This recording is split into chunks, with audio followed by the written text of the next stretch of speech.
welcome to Blackbriar Gaming. Today, as promised, we have the challenge rules revealed, at least to some extent, with the article, A Challenge of Champions. And I was keen to go through it, because I think there's some really interesting stuff in there.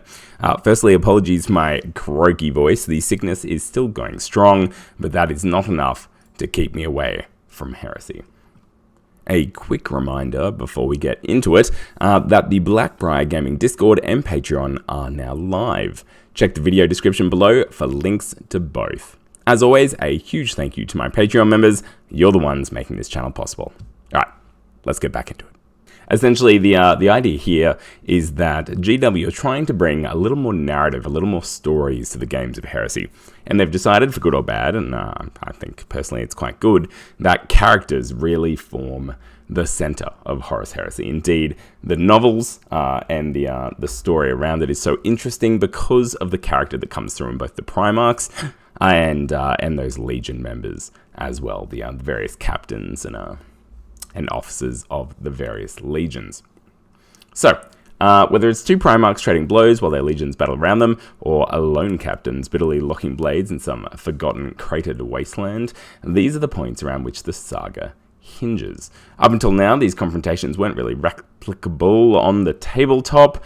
Yep, great stats, but they weren't really dueling, they were just kind of smacking each other in the face. Yes, challenges did occur and were a mechanic in 2nd edition, but it was very much with the exact same mechanics as all other combat happened, and those two miniatures that were in a challenge were simply separated for a number of rules, sometimes slightly awkwardly so. Now, the new challenge subphase makes these into the pivotal confrontations they should be. Broadly speaking, it works like this. So it's an extra step in the assault phase. In your turn, you may issue one challenge per combat as long as a character is involved. Now, it's not all characters. Now, it's got the little asterisks there. Does it explain that so much here? Down the bottom? No, it does not. That's a little flavor. The stars are a little flavor. They're not useful. But it is only those characters with the command and with the champion types. We'll get into that a little sooner. Your opponent may then accept, in which case they nominate a champion, or they may refuse. If they do, one of their heroes sheepishly steps back from combat, and their cowardice is rewarded with a hefty penalty to their combat ability that turn. So just as in 2nd edition, you are challenged to a combat.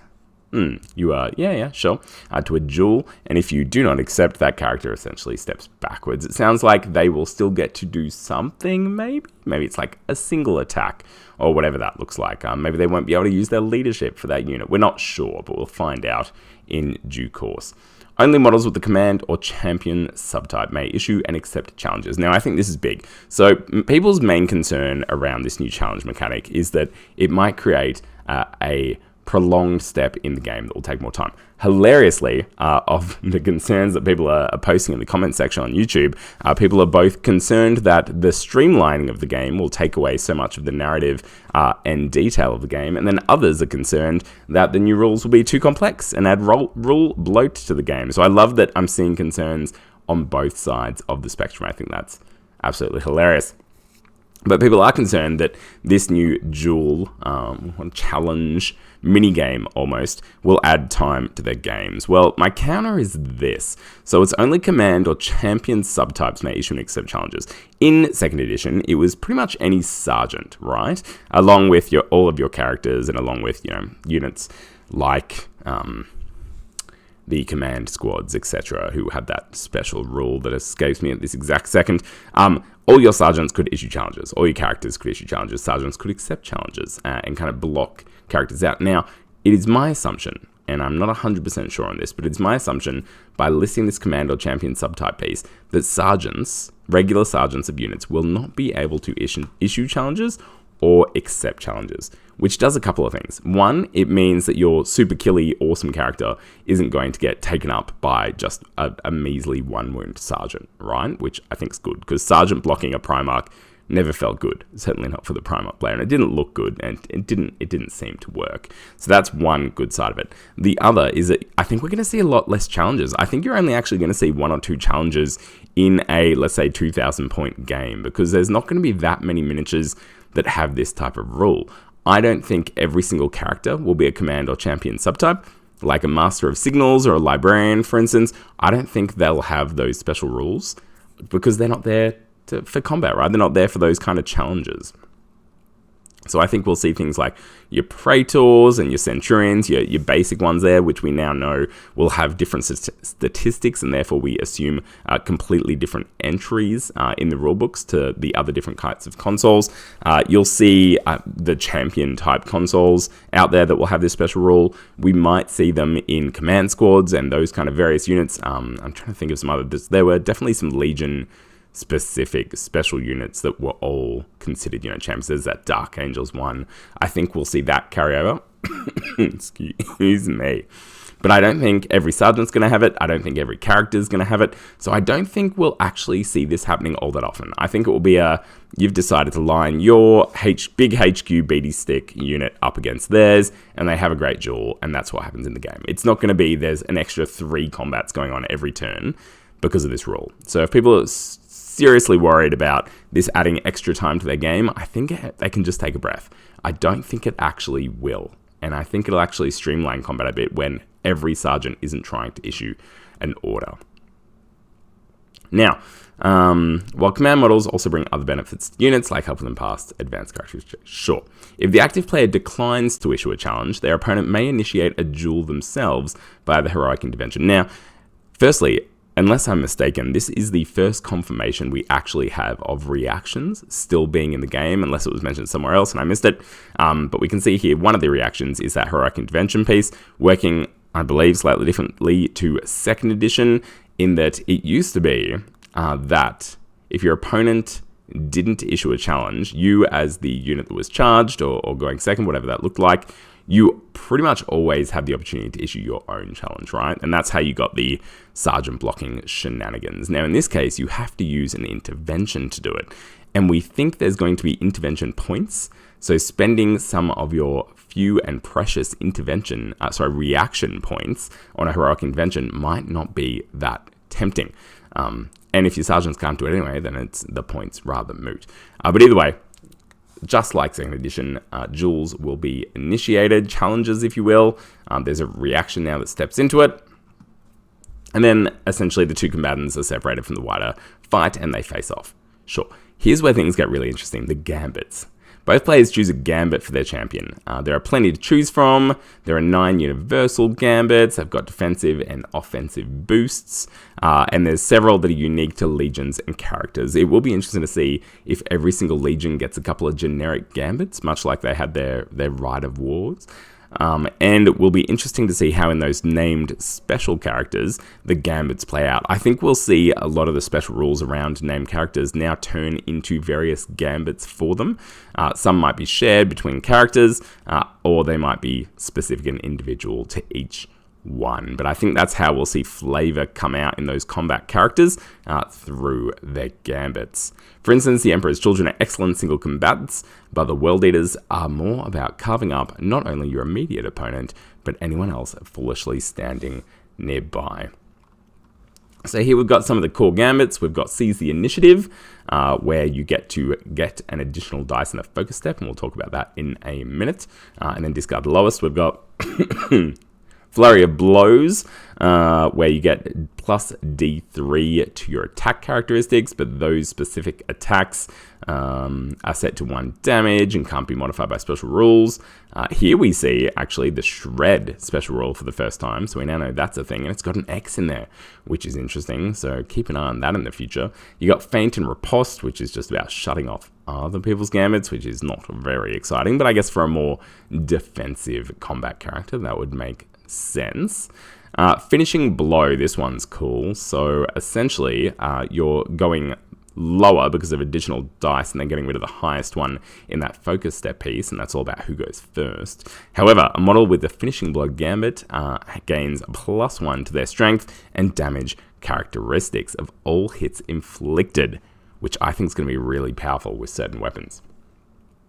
So, once your Gambit is selected, make the focus roll. Let's just quickly talk about Gambits. So this is almost another little mini game, a rule that is layered on Will it add too much? Well, I think all of the named special characters, much of what they were already kind of doing in the various special rules that they had that revolved around combat and all had different names and very specific pieces to them, I think will be replaced with Gambits. I think we're going to see Gambits for those now. So I don't think Gambits will result in more rules around named characters. It'll just mean they're expressed through this mechanic. And I actually really like it for this reason. So we often saw in 2nd edition a lot of players taking named characters because they had the same stats as your non-named HQ units, your generic praetors and such, but they had that extra flavor piece, whether it was an extra special rule, an extra cool thing that they did. They were just kind of always a bit better, or if not necessarily better, certainly more interesting. But what the Gambits let us do is choose a generic Praetor or a generic HQ unit and make it a little more your own. Give it a little flavor, give it a little something special from the 9 core Gambits you can choose from, or if we see Legion specific ones, and it mentions here that we will, it just lets you build your own character in a way that's a little more interesting than just the way that you kit them out with war gear. So I think this will result in us seeing more generic HQ units, those Praetors, Centurions, the ones that aren't special characters for the Legions, hitting the table. And I really like that because it lets people make those characters their own. And they'll choose them because they can give them special rules through these Gambits. And I think that'll be better for more narrative play, where when you turn up to a narrative event, you're not going to see 3 or 4 of the same named character at that event, which breaks that immersion piece a little. So I'm actually a big fan of core Gambits. I think there'll be a little bit of cognitive load added here in that now your Praetor has an extra little special rule that you've chosen, but I think because you've gone down that step and you've chosen it and you've thought deliberately about it and how it works with your army and your war gear and your character, I think you'll remember it, right? I think you'll be okay. So then we get into the focus piece. So not now does the character with the highest initiative simply go first. They get a bonus, and essentially all the initiative and any modifiers they get from Gambits, war gears, special rules, or support of nearby troops, which is interesting. All that initiative and the modifier piece are then added to a roll that they make, that focus roll, and you saw there were ways to roll more than one dice there, and there are the amount towards whether they'll go first or not. So a character going with a power sword, for instance, striking at initiative, will roll their focus roll and just use any modifiers that go with it, whereas someone using a power fist will have that modifier of -3, and that will go onto their focus roll. So it will mean that characters with specific war gear, and we'll talk a little about that more down below, will have a greater chance of going first, but not necessarily guaranteed to go first. So there's always that chance that that character with that Thunderhammer or that Power Fist may be able to sneak that focus roll through and have a cheeky crack. Now, what will that look like in regards to how people build out their characters? I'm not entirely sure. It might be that people still go down that bigger Thunderhammer Power Fist route, noting that instant death probably isn't a thing, but higher damage is. Because there's actually a chance now, as opposed to no chance before, of still going before your opponent in a challenge, even if they've got a power sword or a power axe or some other weapon that doesn't have a significant initiative downside to it. So that's the focus roll. That's the start of it. You work out your modifiers, and you're going to know what your modifiers are, right? And you roll it, you see who goes first, and then you get into it. But before we get there, we talk a little about some special rules. So we've got Duelist Edge here. Very similar to the 2nd edition piece. It just adds initiative here to the focus step. Let's see. Step 3 of the challenge. The focus step has declared the model under their control will use a weapon with the Duelist Edge special rule. Then that player gains a bonus. Yep. And once we've got the bolded piece. Why don't I just read the bolded piece? A weapon with the Duelist Edge X special rule grants a bonus to focus rolls. So the Duelist Edge won't just give you extra initiative every single time you fight. It's only in challenges that it does it. So then we've got the Charnable Saber down below, and that's got the +1 initiative modifier there. So it will be going before your regular Space Marines for the most part when using this weapon, but at the same time it has Duelist Edge, so you'll get +2 to your focus rule as an example. Other modifiers that might come into it, if we look up above, And I'm really interested by this support of nearby troops piece. I think that's really cool. So that might be if you've got a bunch of troops sitting around doing nothing because they're not engaged. It's only a single character versus your entire unit with your character in it. Instead of sitting there and just, doing nothing, they get to cheer on, and that implies here that it adds initiative modifiers. Excuse me. It might have other benefits as well. Maybe it might give extra attacks. We don't know, but just by adding extra initiative, that's already significant, possibly more so than extra attacks. Going first, especially with a powerful weapon that might otherwise not, is pretty significant. I like this too. Missed this one. Penalties if your character is wounded or wearing especially heavy armor. So we now might not see every single character in Terminator armor because maybe that will give them a penalty to their focus roll. The wounded thing is cool, so your character gets worse as it gets wounded. There'll be a bit of tracking that goes with this, but look, you're tracking your wounds on your characters anyway, right? Alright, going down, we then start to look at some other types of weapons here. We've got the Black Sword of Sigismund. What a weapon. Strength modifier +2, AP 2, only damage 1. That's a bit rough. It does have the critical hit piece. We don't know exactly what this is. It might be that when a 6+ is rolled to hit, it does extra damage for that specific attack. It might be that extra hits are created. But either way, the Dual Stage 2 here means that you're getting 2 extra to your focus step. Yep, sure. Then we've got the, this is insane, the White Tiger Dow. +2 initiative, +2 to the AP, 2 damage, impact. AM implies attack modifier, so I don't know what that's about. Maybe it's like impact hits.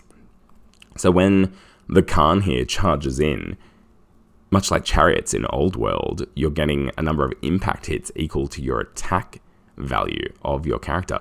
I'm not sure. I'm just making stuff up here.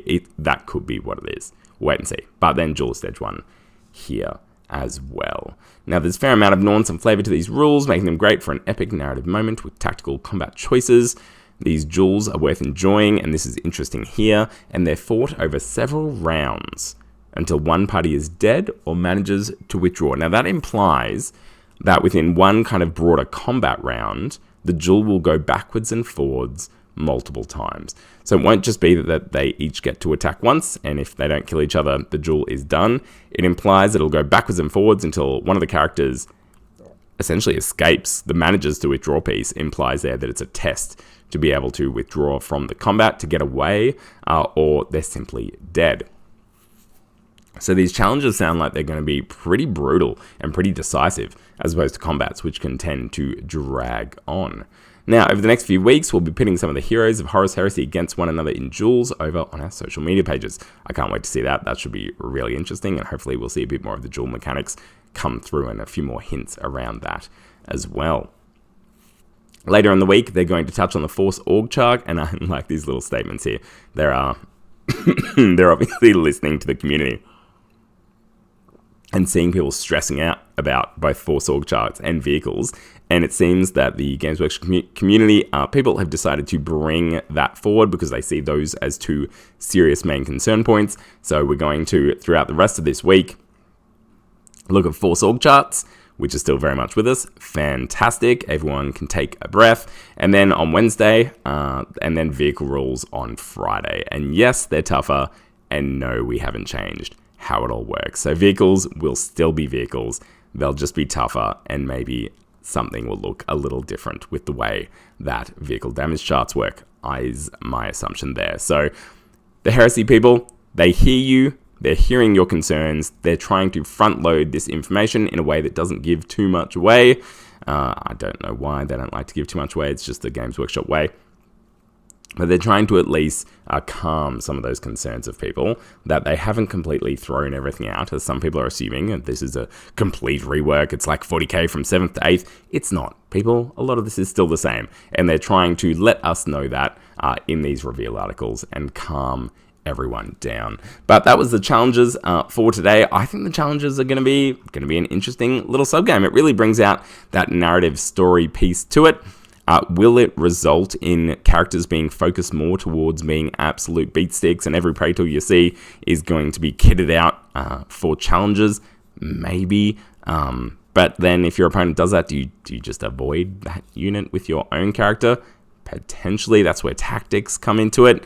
It'll be really interesting to see how this mechanic expresses itself on the tabletop and the way people are building armies. But I do think it will bring narrative, extra story to the game, a little bit of extra fun as your characters that you care about and that you've brought to the table to deal death go and have an amazing duel with a bit of backwards and forwards and a bit more excitement and variance to it. But that is enough for today. That is the challenge mechanic. We'll hopefully hear more about that as they start to do challenges on their social media. As we saw, I'll keep an eye out for those. Thank you very much for watching, but importantly, make sure to keep rolling those dice and getting hyped for Heresy.